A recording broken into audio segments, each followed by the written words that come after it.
24th question. In recent years, forests have been decreasing. Why? What are the causes of deforestation? September 2020 ಎಲ್ಲಿ ಕೇಳಿರುವಂತಹ ಪ್ರಶ್ನೆ. ಡಿಫಾರೆಸ್ಟೇಷನ್ಗೆ ಕಾರಣಗಳು ಏನು ಅಂತ. Answer is agricultural expansion, ಕೃಷಿಯ ವಿಸ್ತಾರವಾಗಿರುವುದು. Okay, so ಯಾಕೆ ಅರಣ್ಯಗಳ ನಾಶ ಆಗ್ತಾ ಇದೆ ಅಂತಂದ್ರೆ ಕೃಷಿ ಚಟುವಟಿಕೆಗಳ ವಿಸ್ತರಣೆಯಿಂದ. ಮರಗಳನ್ನ ಕಾಡುಗಳನ್ನ ಕಡಿದು ಕೃಷಿಯನ್ನ ಮಾಡುತ್ತಿರುವುದರಿಂದ. Second one, dairy farming. Okay, third one is road and railway construction.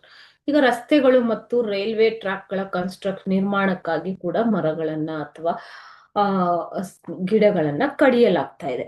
Next, irrigation project. ಕೆಲವು ನೀರಾವರಿ ಪ್ರಾಜೆಕ್ಟ್ ಗಳಿಗೋಸ್ಕರನು ಕೂಡ ಮರ ಗಿಡಗಳನ್ನ ಕಡಿಯಲಾಗ್ತಾ ಇದೆ.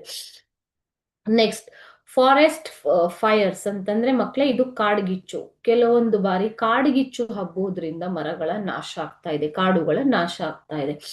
Last one is mining. Okay, ಗಣಿಗಾರಿಕೆಯು ಕೂಡ ಕಾಡಿನ ನಾಶಕ್ಕೆ ಒಂದು ಮುಖ್ಯ ಕಾರಣ.